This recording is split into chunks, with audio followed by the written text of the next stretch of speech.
Aina, and welcome to Voices of Truth One-on-One with Hawaii's Future, brought to you by the Kiwani Foundation. I'm Ahu Keikahu Cardwell, and here we are today on the northern part of Oahu. We have a fascinating guest on the show, so let's go on over here and meet him.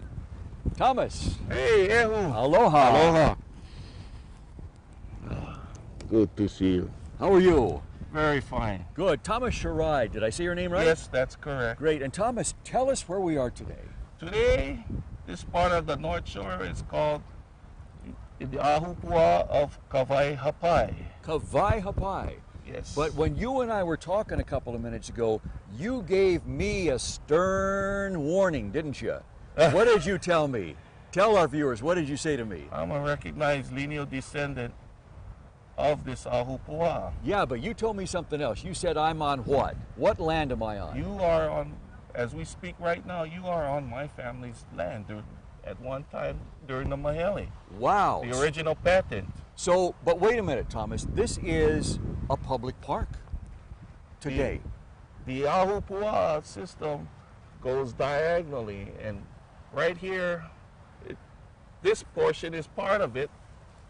For 3 summers as a child, that table is where my grandparents and I spent entire summers. This table over here? This table, this is called Camp Spot 5. Really? Can we walk over to that table? Sure. Let's come up here.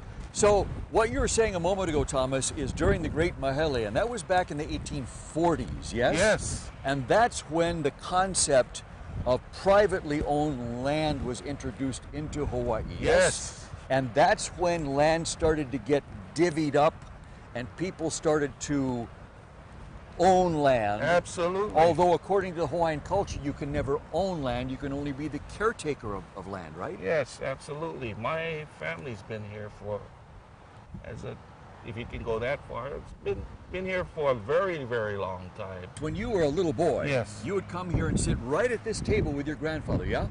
Yes. Show us where would you sit? Okay.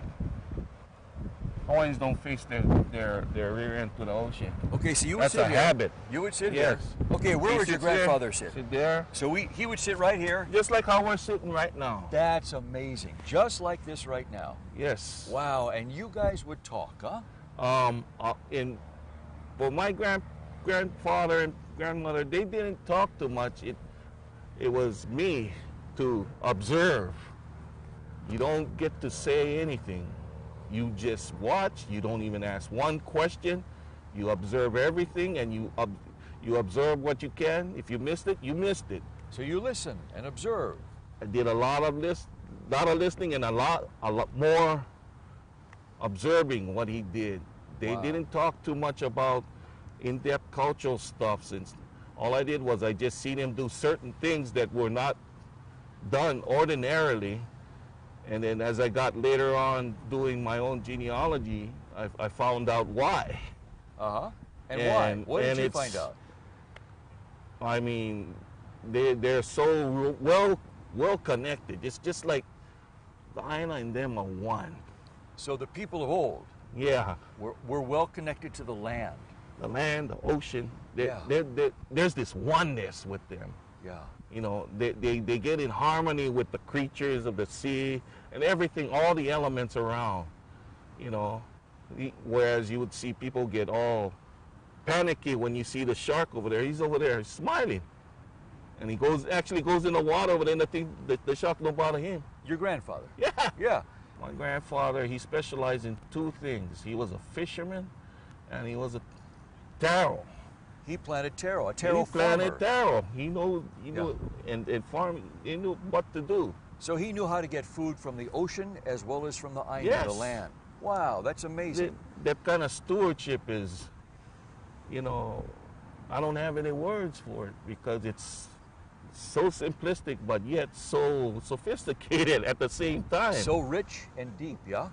Yes. Yeah. And for me, as he got older and I got older, you know, he's not one to have that elaborating on things. He just say simple things you pick up here and there, just a simple sentence. And I've learned, being with him, what he's talking about. Give me an example.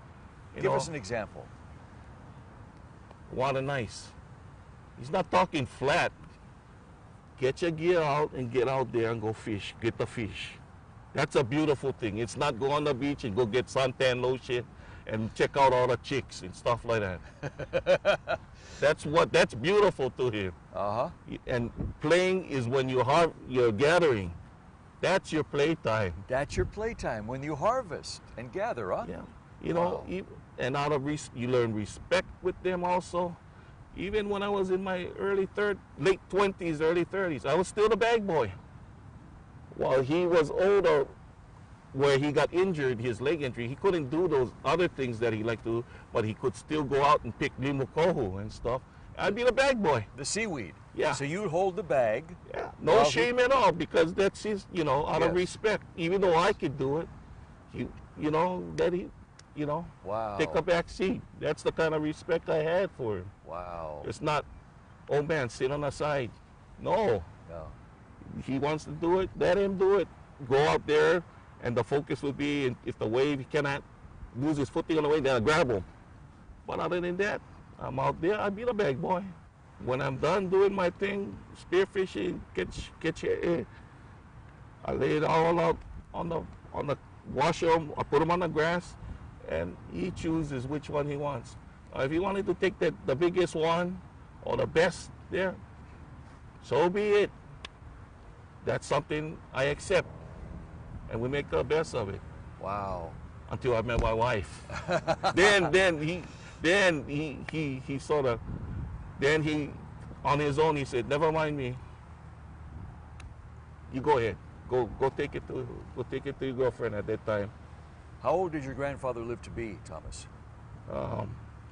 It's a real heartbreaker for me. 10 days shy of being 85. Really? Almost made it to 85. 10 days shy. Wow. And so I have mixed feelings when it comes about that time of year. What's the biggest lesson that he taught you? Oh boy, lots and lots. Yeah. I love my grandfather so much. That's all I can say. I cannot explain how much. And the unreal thing, the gratifying thing to me is that whatever I learned from him during his lifetime, it didn't even dent what he really knew. It was just This one small portion. Yeah. A lot of things went with him. And some things, when I did want it to be curious and ask, it's off the table. It's not for discussion at all. And I respected that. How did you learn that this was, in fact, family land? Let's walk this way a little bit, huh? I learned because my mom was invited to a family party, and they had a dispute about the genealogy. They talk about family ohana and stuff. And my mom got very angry with one of her kupuna. And she stood up and she told that kupuna off. When she came home, I looked at her, I said, "Mom, what happened?" Then she told me, and then she said, then I told her, "Oh, what? I want you to go ahead." Just like she commissioned me to go and I want you to go and do the research to show them that they were wrong. And that's what happened. So she tasked you Yes. with doing the research. You did the research and you went, "Oh my goodness, look at what I have discovered." And here's the kicker. Yeah. I got an approval from my grandfather. Really? Wow. That's my a big mother deal. told me, if your grandfather, he was sick that day, and lucky thing he was, because that man would not stand for something like that. He's a very, aggressive man, and he's not one of those passive type that doesn't do anything. He's going to tell you something. Very traditional in his ways, yes? And so I told him, and to continue the genealogical research or the family tenure of land or anything, it was just like I had to face Spanish Inquisition. Drilling questions from him. Yeah. And it's not just one day, 5-minute conversation. It goes whenever he says it until until one day I caught him in the right mood. A little bit of sunlight came down, and I explained to him why I want to do it. I says, what kind of hoo you had back then, or pilikia, that's between you or to them long time ago. I want to know because I'm your grandson. Ching, right there. Caught him in the right thing. It made sense to him, and then all the encouraging. From then, bits and pieces, just like you tap into a well. Wow. The information starts overflowing. Wow. Not in specific. He just gives simple ones like how I just told you about the ocean. He goes like this. Yeah, we get Kumahula in our family. That's it. Go find him. He's not going to tell me. And I did. And it just so happens he's a very noted and famous one. He's Anton Ka'o'o.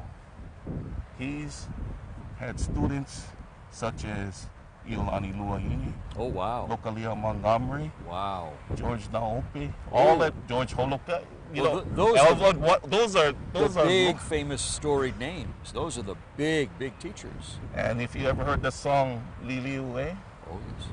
he composed it. Really? That's the guy who wrote it. Wow. Because he was also Royal Guard. He was a champion athlete besides being a kumula. And he did it because that's how much loyalty Wow. he had for Queen Aloha. He had for When you did begin to do the genealogical research, yes, and you begin to discover all this stuff, how did that make you feel? it's just like you get recharged. You get this energy form. You start to feel all kinds of things, good things happening around you. A lot of it was sitting down on the table like that at his house over not cup of coffee, bowls of coffee. Like how they do. Yeah. And we have man-to-man discussion about that. Wow. And eventually he'll get to it and he says, where you got this paper from? You know who that man is?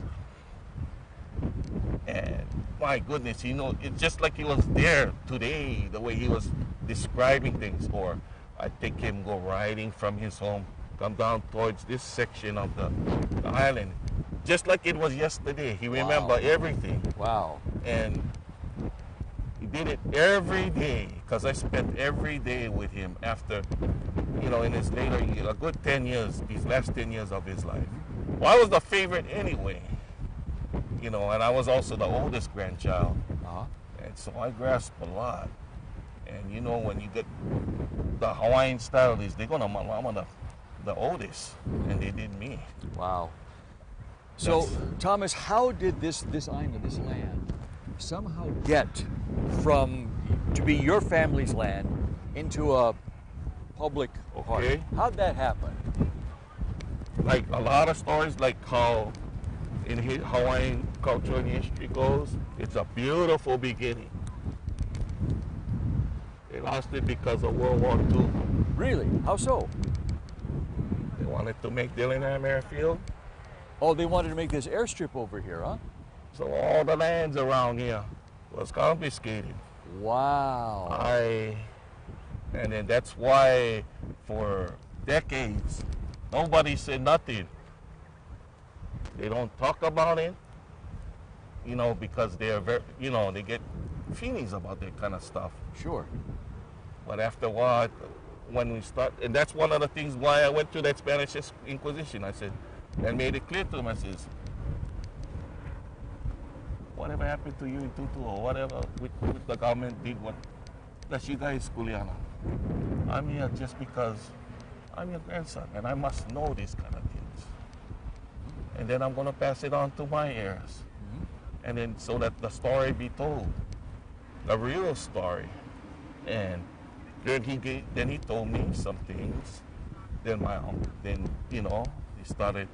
And the thing is this, although you learn a lot from all the various people, to learn things. In my special case, I had the source in our family.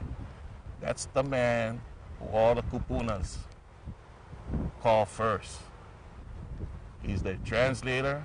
You need carpentry work, you need food, boy, fish. That's the guy they call. Wow. He was much loved by that older generations. Yeah. So, Thomas, World War II came along and they seized this land because they wanted to build this airstrip that's right across the street from us. Yes. So they could land planes and all that other stuff. Oh, yeah. So all of a sudden, you guys as a family, as an Ohana, didn't have this land anymore after thousands of years. After they got one of my uncles, his brother, the youngest one, there's a big gap. See, my grandfather was born in 1913. Mm-hmm. The lad, his youngest brother, was born in 1932. And he shared that just before, after World War II, and I got it on video, he shared at the neighborhood board, a major came by and served him the eviction notice. 1 month. U.S. military. U.S. military gave him 1 month to get off the property. Wow. And that's the kind of stuff. It's something like other places like Makua.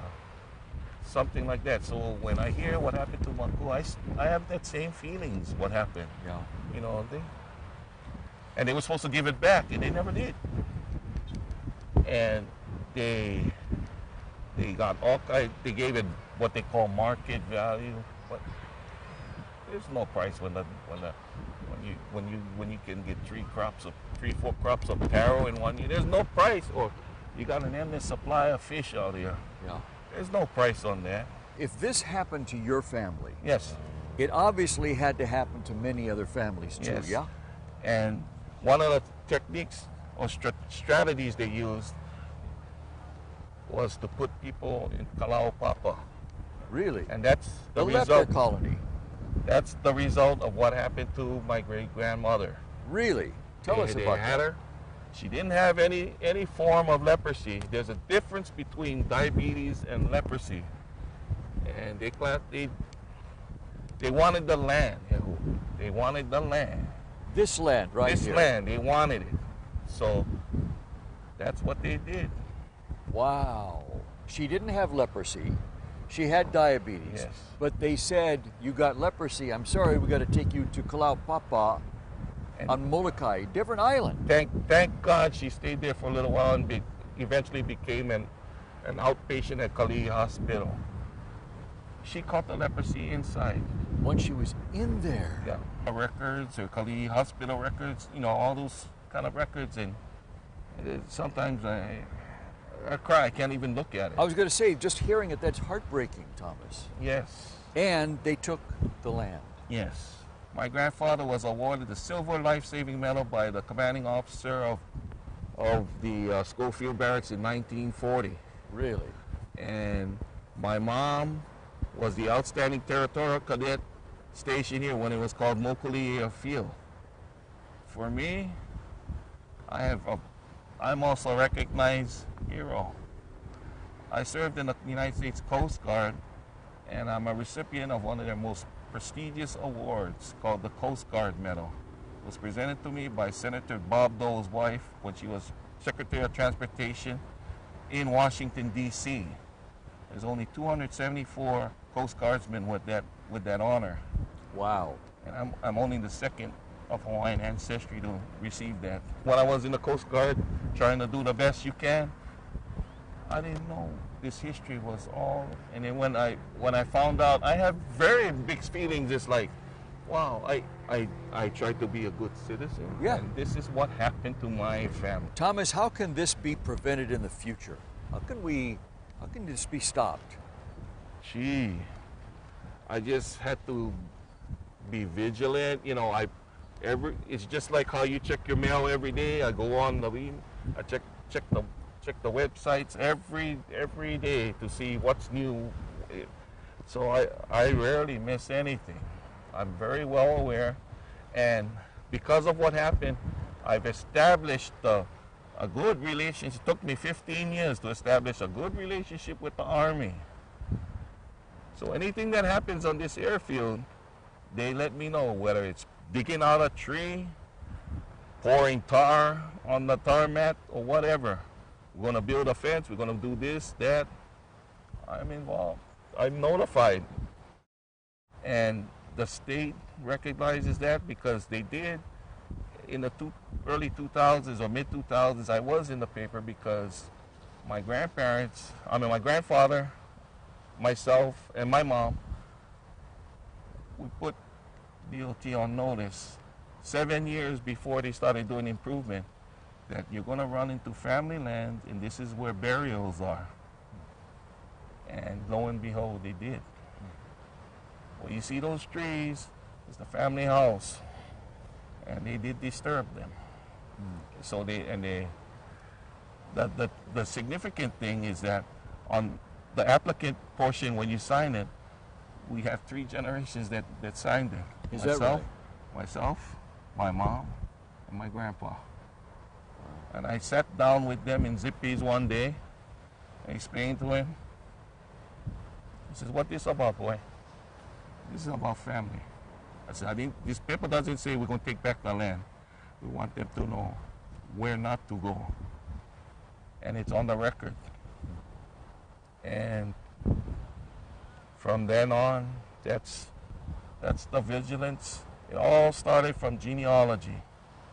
And one branch of the family had a paid land title research that didn't even, for that same amount of time that they had to come up with their findings, I doubled what they find in that same amount of time. Wow. Some of the most significant things were left out. And it's like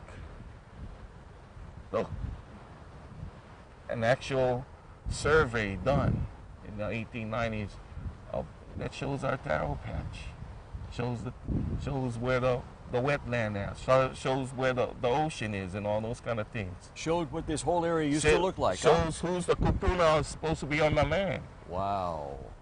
You know, the hui and stuff. Wow. And what that branch of the family didn't notice, that was not no ordinary hui. They did not know each one of those was family. And that's the kind of things I think the kupuna helped me with. And it's my goodness, it's so overwhelming. If I were to show you the records that I've accumulated through all those years, you would cry. And if for a few seconds, I can tell you, this is Grant 343, and here's the names: Keahilele, Naniu, Uokapole, and Kalau o Haena. Wow. Thomas, how did you become so good at doing this Self-taught. research? Really? Self-taught. As aku go to the cemetery, and now I know when I was a child, I didn't play with my cousins or go out. I stayed a lot. They told me to sit here with the kupuna a lot. You know, whether it be granted play music or just sit here, go get Uncle Beer and stuff like that. Just sit down over there. Sit down, listen, and learn. And just listen. Yeah. And just stay there with them. Don't go play with your cousins. Just sit here and listen. And now I know why. Thomas, can we walk back over to the Yes. to the table, to the bench? Yes. This has been an amazing story you've shared with us today here on Voices of Truth. It's something that is much more common in Hawaii than a lot of people know, huh? Yeah. And I want to elaborate on that.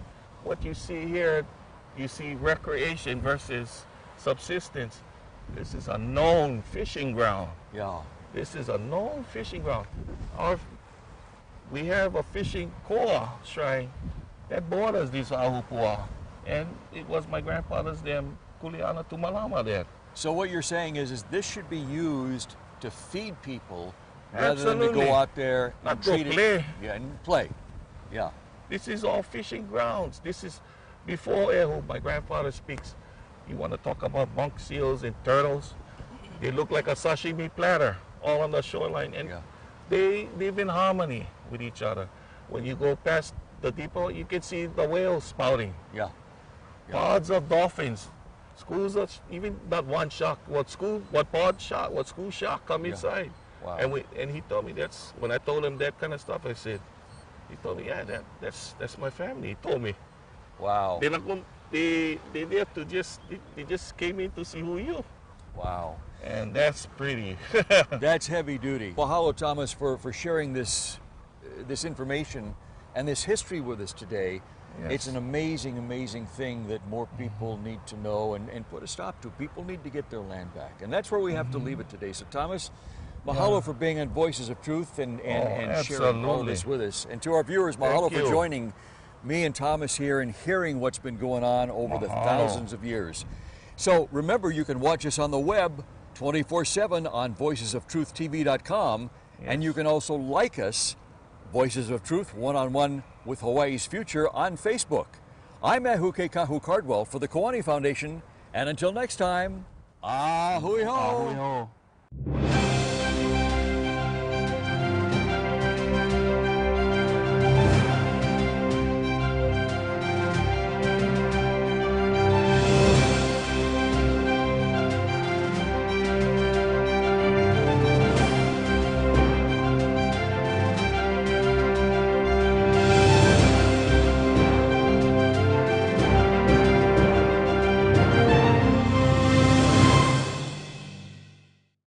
Mahalo for watching Voices of Truth one-on-one with Hawaii's Future.